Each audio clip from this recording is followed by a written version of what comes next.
Hey guys, this is your boy Dino aka DRP here, and welcome back to another video to my channel. And today guys, yes, as you can see from the title, I'm gonna go ahead and you can now go ahead and watch my triple reaction to Assassination Classroom today guys. You can now go ahead and watch episode 18, 19 and 20.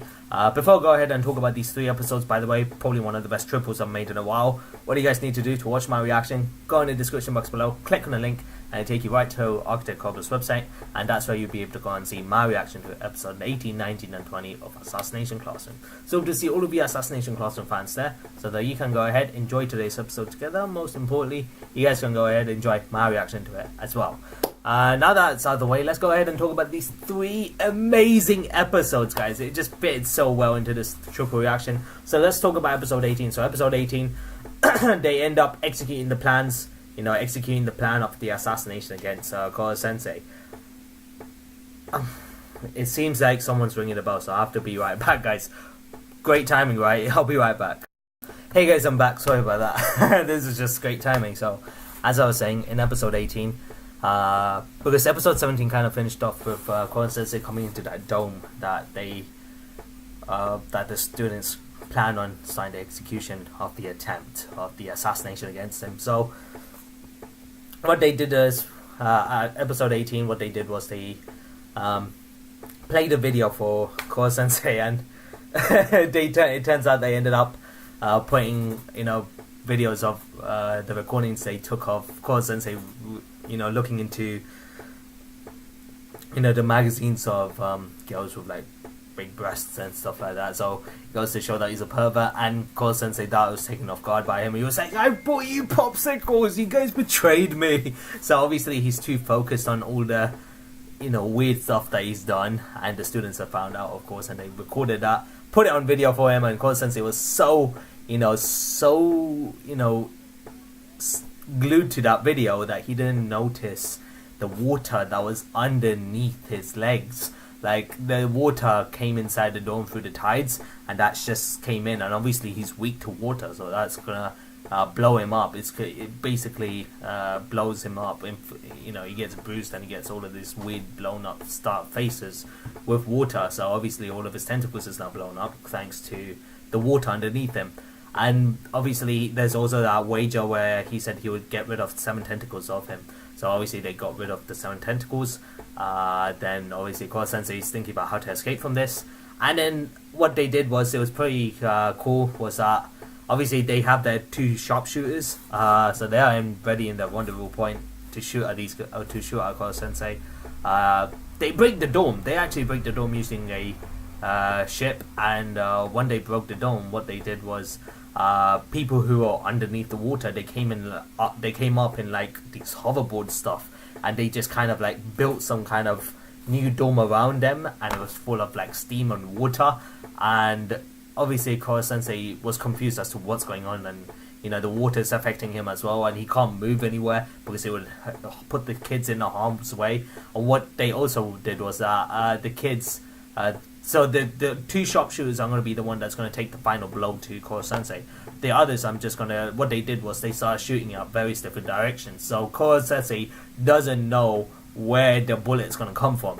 They're just trying to distract him, and so the 2 sharpshooters, they shot, the bullets is going onto him, and Koro Sensei turns around within like a few seconds to spare, and he's like, well done kids, you've done well. And then suddenly they don't show this thing getting shot by him, and then suddenly something just explodes, like some electrical stars, this electrical explosion. I'm like, crap, what the hell?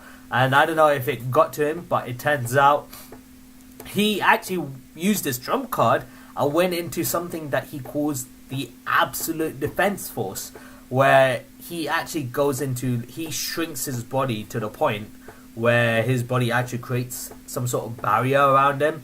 And what that does is, that barrier is so impenetrable that nothing can get past that barrier. He can't be killed, basically. But it immobilizes him for the next 24 hours because he shrunk his body that much with the barrier around him. So he can't go into his normal form for another 24 hours. So he's useless, basically. But nothing can kill him as well. So basically the assassination attempt was failed. But it was probably the best assassination attempt they've ever made. Because if it's made Koro Sensei, if it's pushed Koro Sensei to the limit where he had to use his trump card being the absolute defense form. By the way, that's the actual name he gave it. So if he went as far as using the absolute defense mode, which he's never used it before, never in the series so far has he used that form before, but he's used it now, then it goes to show how close these kids were to killing Koro Sensei. Like, it was their best attempt, but obviously the fact that they failed was a huge blow to all the students, guys. They felt so depressed, they felt so down, they felt so defeated. In fact, I felt sad for the kids. It was just like, come on. Like, they were thinking that they blew the chance. And I'm like, no, these guys performed perfectly. They just didn't know about this barrier that Koro Sensei had because he's never used it before. He never had the need to use it. He only used it now because he knew he was going to get screwed. So, if somehow they knew about it, they would have worked a way around it, definitely. If they exploited every single one of Koro Sensei's weaknesses in this attempt, they would have exploited this strength that he had as well. They would have stopped making him use that as well. So there was that. So obviously these guys are so depressed. They're there in the hotel now drinking their drinks, and then suddenly every kid starts falling down after drinking their juice. Turns out they start getting sick. And then Kurasama gets a call from someone saying, it was me. I mix the drinks with a virus that really messes them up. They get killed in like 1 hour or something. No, they get killed in about a week or so or something like that. But he also has the antidote as well. So obviously, the guy on the phone who's put this virus on these kids through the drinks said, okay, if you want me to save the kids, bring Koro Sensei to me. Koro Sensei is immobilized, so he can't do shit right now. So he was like, bring Koro Sensei to me and do it within the next 1 hour at the rendezvous point. Now these guys are like, oh, come on, 1 hour, what can we do and stuff like that. And if they don't get the antidote, they can't survive basically because no medical help would get them better. He has the antidote, and that's the only way that's going to make them better. So obviously, and then at this point, they don't want to give Koro Sensei away either because I'm pretty sure they want to assassinate Koro Sensei themselves. And so they just went, all right, you know what? Let's go to this stealth mission and steal the antidote ourselves. Now obviously, pretty much 3/4 of the class has drunk the drink.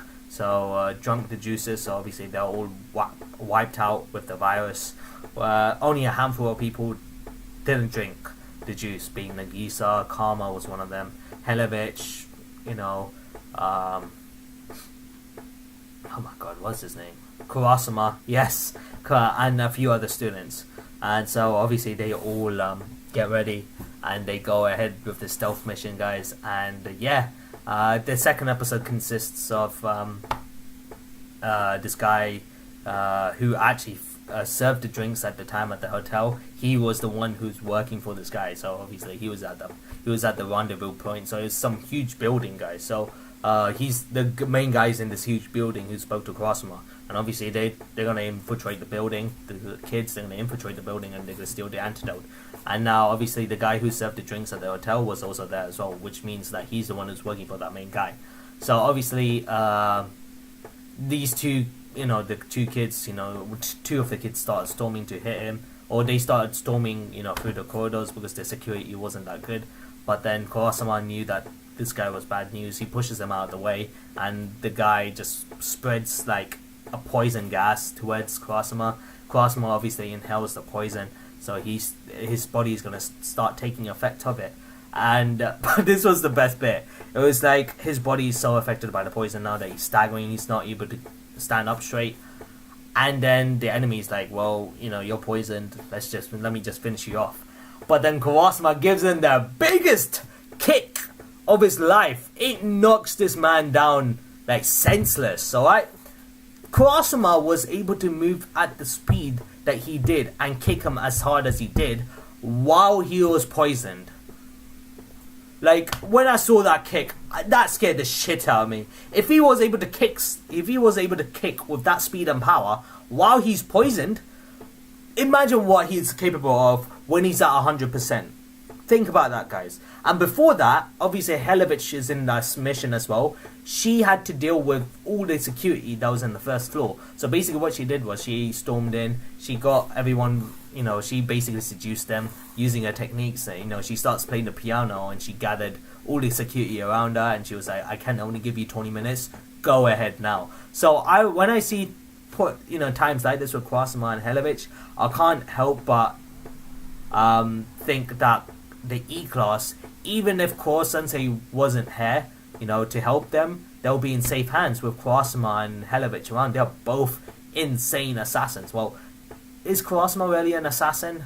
He's not exactly an assassin. Helovich is, but I don't think Kurasama is a actual assassin, but he's trained in a lot of martial arts and a lot of stuff, you get what I mean? So obviously Kurasama defeats this opponent, they go to the next opponent, and this next opponent, he was pretty strong, to say the least. He kind of cracks a window with his bare hands, and I'm like, okay, bro, that's strength at its best right there. So Karma then, you know, decides to be like, alright, let me fight you, bro. And I'm like, okay, what's Karma going on about? And he starts to talk arrogant, saying that these guys are a bunch of amateurs. Then Koro Sensei points out that Karma, normally when he goes into a fight, he keeps his head high. You know, he always keeps his head high, and he looks at the opponent as if he's looking down at them. But this time, he has his head low while talking to them and talking smack. He's keeping his head low, which means he's talking smack, but at the same time, he's having his guard up. He's on alert mode, and he's not laying his guard down. He's not being overconfident, and that's probably because of the huge blow he took when he was so overconfident that he passed the final exams. It's just that he didn't get a high enough mark to beat the A class, and it was such a huge blow to his pride as well. And obviously that was mainly because he really underestimated his opponents, and obviously I think he took that to heart and he really learned from that lesson. So you could tell that Karma's come a long way with how he deals with things and how he looks at his opponents now. He doesn't like belittle them or look down on them anymore. He's or never underestimates his opponents, at least this one he just met. Then the fight starts happening, and the way Karma was fighting and blocking, it was almost like Kurasama's technique. And even Kurasama was like, but I didn't remember teaching any of my kids some blocking techniques, the techniques to block and repel attacks. Then it turns out that when Kurasama was training the other kids to assassinate, and obviously the kids are going to start coming to attack Kurasama. Kurasama is deflecting the attacks, blocking them and shifting them away. Karma was looking at Kurasama and how he blocks and shifts and evades the attacks, and he's using it the same way. So it was kind of like a visual lesson for him, which is amazing. Someone who could just watch someone else fight and then use that kind of same technique and stunts against an opponent of their own. That's something you can't sniff at. Like it was like definitely something that you can't really put away at. So props to Karma for that. And he somehow actually immobilizes the guy with the poison mask, or the poison gas. I mean, not poison mask, the poison gas. He had a poison gas on him, Karma, and he just sprayed it at the right time. The poison gas that he had was from the last guy that Kurasama knocked out, because he's the one who kept on using it. So once Kurasama knocked him out, Karma apparently took it from him, and he sprayed this guy, and he admits defeat. So that guy is totally out. And then these guys go in, and obviously they needed a distraction, and the girls was like, alright, let's go ahead, we can do this, the girls. And obviously they see Nagisa, who looks like a female, and they ended up putting Nagisa into a female costume. Like I said, guys, when I started watching Assassination Classroom, I honestly thought Nagisa was a female. I'm not gonna lie, alright? I honestly thought Nagisa was a female. When he started talking, I was like, that doesn't sound like a female, that sounds like a guy. Turns out he is a guy, apparently. God damn. Sorry, guys. Yeah, it's just like, why does he look so much like a girl? That's what I'm... Guys, just give me a second. Let me just mute this conversation. It's annoying.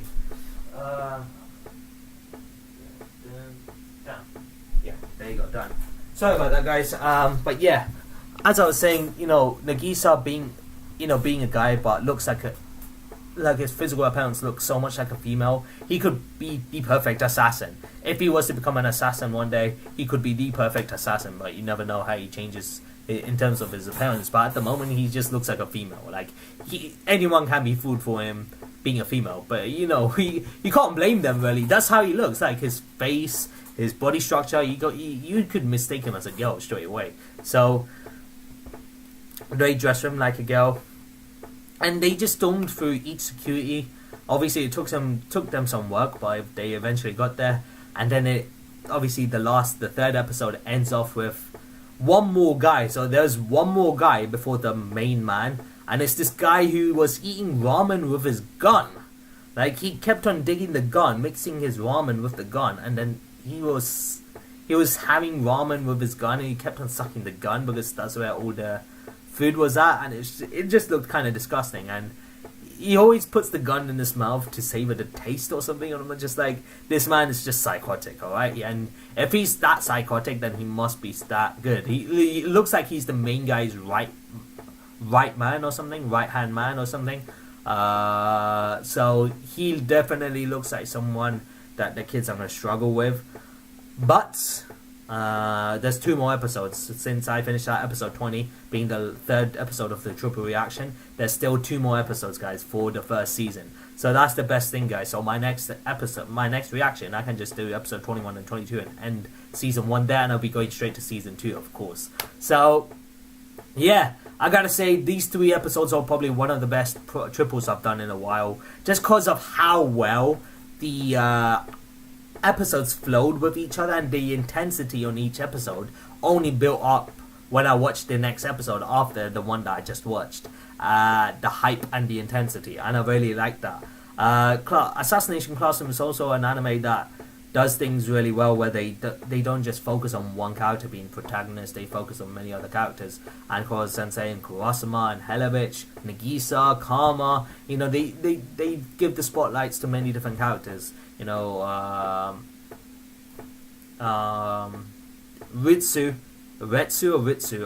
I think that's the AI student. So they even made her infiltrate the network on the building before storming in, so that she can use the network that she hacked in to open the doors when it's locked and stuff like that. It's just amazing, like how they did this episodes. So yeah, I really enjoyed these 3 episodes. So I guess that's the end of the video of me talking about this. Hope you guys enjoyed it.